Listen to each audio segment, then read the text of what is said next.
Me, male in his early 20s, graduate student, stable personal life. Introverted, philosophical, analytical. If it matters, I'm gay and non-religious. My prior drug history: smoked a bowl of weed for the first time in December 2011. Since then, I've tried, in order, DMT, salvia, MDMA, LSD, DXM, DOC, LSA, DPH, wands, nitrous, ketamine, mushrooms, crystal meth, methylphenidate, and 5-MeO-MIPT. Also the usual litany of alcohol, tobacco/nicotine, and spice. And, finally, methoxetamine. I fell in love with dissociatives after the first time I tried DXM, in February 2012. I spent 2 months moving from a high first plateau dose, 195 mg, for me, all the way up to a mid-third plateau dose, 850 mg. I had many wonderful nights with DXM, exploring its inner realm potential, listening to music as I never had before, and allowing the drug to take me to new regions of the mind. Around that same time, late March, I obtained a line of ketamine, the drug I'd been longing for weeks to try, at a rave.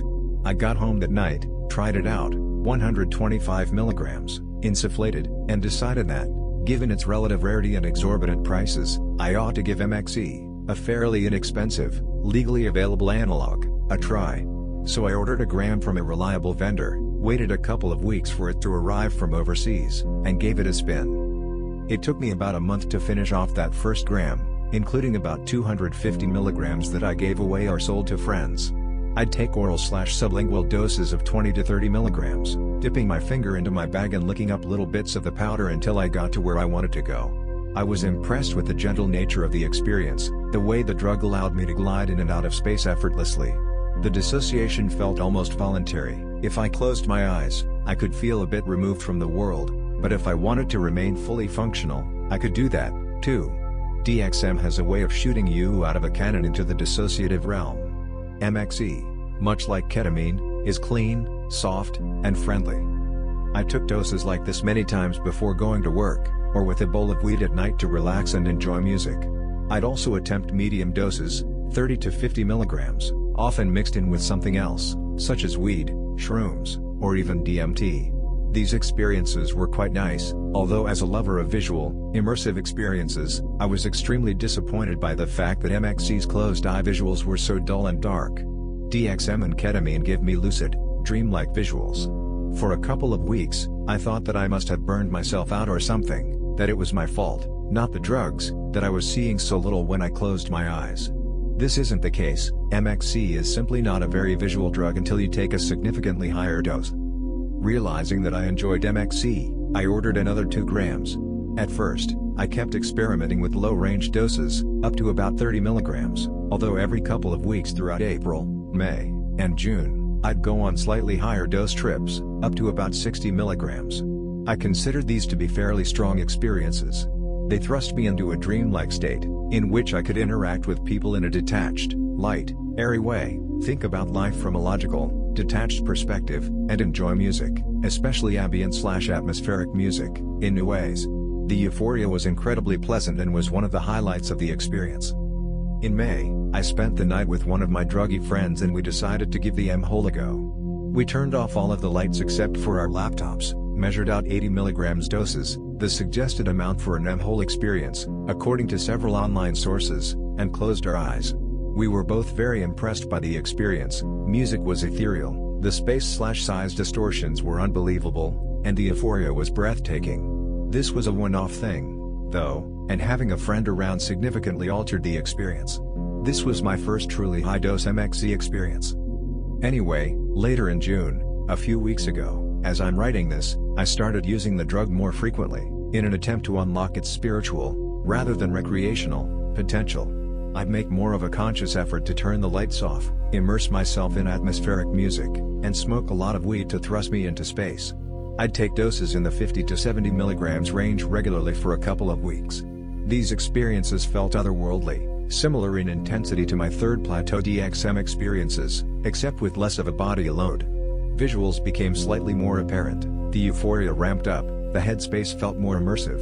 I also felt like I was forgetting more of the experience upon waking up the next morning, but that wasn't too big of a deal. I was used to that from DXM. As June turned into July, I thought that I'd once again go for the M-hole. I took an 80 mg dose with some weed over the course of a couple of hours and had an experience similar to the one that I'd had before, with my friend, except, of course, I was alone and more able to immerse myself in the headspace. I told one of my friends that I'd gone deeper into the hole than before and that I felt like I was truly unlocking the drug's spiritual potential. The problem was that there was this nagging doubt. I kept reading online that if you'd truly been in the hole, you'd know it, that it was like falling off a cliff. I thought that I'd been in the hole, simply because the experience had become qualitatively different than what my medium-high doses offered, but I wasn't quite sure if I was right.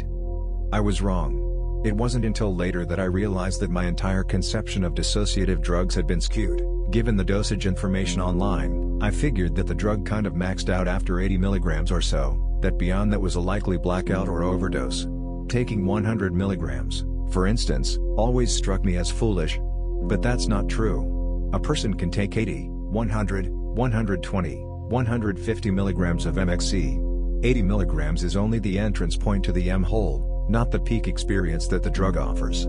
So I decided to go for it. I decided to really try to enter the M-hole, for real.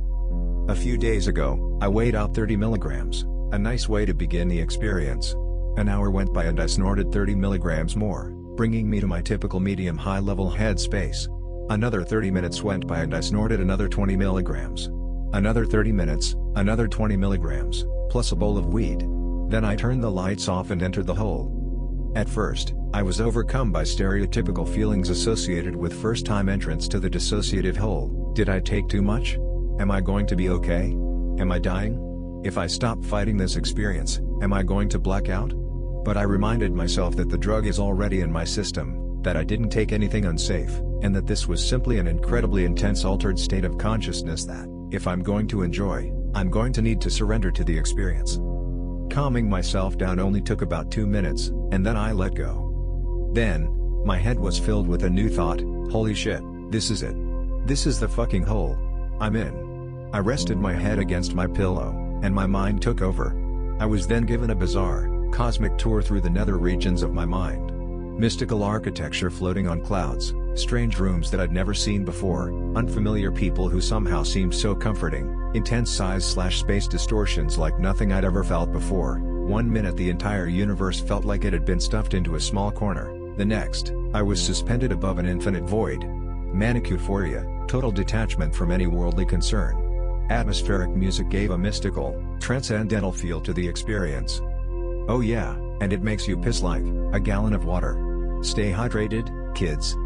Anyway, that was obviously a pretty goddamn wonderful experience, so I decided to venture back into the hole the following 2 nights, last night and the night before. Both times, I took 120 mg and smoked a bit of weed throughout. The 2 experiences I just had with this dose were very similar, so I'll simply recount the basic nature of it all. Keep in mind that if you seek an experience like this, you need to be alone in your room, at night, in the pitch black darkness, with your eyes closed. All of the immersion was still prominent, you're fully sucked into the wormhole. But the key feature of the hole at this level is the godlike euphoria. It feels as though you've literally entered the gates of heaven and that God and his angels are trumpeting your arrival as the chosen one. It's as if your entire body has erupted into the best orgasm of your life, times 5, while you're winning the Nobel Peace Prize. Basically it's just perfect. It's like you're bathing in a warm, radiant, existential glow. Your entire consciousness is just absolutely immersed in a divine, godlike, ecstatic bliss. All is right with the universe, and I mean the entire universe. Everything can be placed into perspective, and anything, I mean anything at all that might be worrying you seems irrelevant in the grand scheme of the cosmic patchwork. You get it when you're in the hole, and the very fact that you exist is reason for a jubilant, joyous celebration of the soul. You are in love with yourself and your existence, and it's an unparalleled state of transcendental contentedness. You feel, in a word, like God. I successfully replicated this experience. This happened 2 nights in a row, so I know it's not a fluke. So what do I do, now that I know that I can go to heaven whenever I want, if only I pay about $2 for a line of white powder? How does a person live with the knowledge that all of the kings that have ever existed, all of the richest, most successful people in the world, all of the spiritualists and religious leaders and monks of the world have never felt such bliss as I have, with this little white powder synthesized for the first time just a couple of years back? It's better than any sex I've ever had, any accomplishment I've ever achieved, any friendship or love I've ever known. How am I to process this? My life is great. The whole helps me see how wonderful my sober life is. My sober life is fantastic. I'm a very blessed person. My friends, and my best friend in particular, are amazing. I have a boyfriend with whom I'm completely sexually and emotionally compatible. I've accomplished many interesting and unusual things. I'm on track to earn a doctorate one day. I've met my idols and role models. I've been to many concerts and raves. I have a good home life, and unlimited opportunities await me. My life is great. But the whole is better. Nothing compares to what I felt in the whole. So what do I do now? Is it okay to go into the whole a lot? What are the dangers? Emotionally, intellectually, and physically? Should I go back yet again tonight? Why wouldn't a person want to? Why would anyone deny the opportunity to do this again, over and over? I'm not sure how I need to move forward. This isn't really how I'd have expected myself to respond to this situation, if someone had told me I'd be in it. But why would I have ever expected myself to be in this situation? It's totally absurd, and nobody would believe me if I told them, anyway, so why bother? I now know how that I can enter a state of godlike, ecstatic, euphoric bliss anytime I want. I mean, isn't this completely absurd? What does a human being do when he's given this ability? What is one to do with knowledge like this? Does he tell others about it? Does he devote much of his life to studying and exploring it? Does he arrange a routine around it? Oh yes, I'd much rather spend my nights refreshing internet sites and fapping rather than going to heaven and experiencing divine cosmic bliss. I mean, what is this? It's a farce. This is an absurd scenario, on an almost literary scale. How can a person live with this knowledge? How can I look at life in the same way after experiencing this? Someone once told me that Anne Shulgin hated ketamine because she never knew of anyone who could handle it. I now see exactly what she meant. I've experienced heaven, and I know that I can experience it over and over again, whenever I want, and I don't know how to proceed. One would think that it would excite me and make me want to tell everyone all about it, right? But I feel like trying to explain it to anyone would be ridiculous and impossible. Instead, it's just left me strangely content and kind of objective and detached. The whole is a secret inner realm where everything is perfect. I can go to it whenever I want. Again, I ask, how does a human being confront this knowledge? The drug is not physically addictive, it will not destroy my body, unless I use it idiotically, which ain't gonna happen. There's no hangover. It's a wonder drug. What's the catch? What's the catch to having instant nirvana in a little white powder? I know, it sounds like a tragedy in the making, disaster over the long term waiting to happen, but it looks so perfect from here. I'm going to hand my MXC to my best friend tonight, so it's at his house rather than mine. I don't want it to tempt me. I want to go back tonight. I really do. And I'm afraid that I might do it if I have it with me. I don't want to build a massive tolerance, and I don't want to abandon life and become obsessed with the whole. So right now, I'm sitting here, fixated on the whole, trying to figure out right now what role it will play in my life. I'm absolutely perplexed.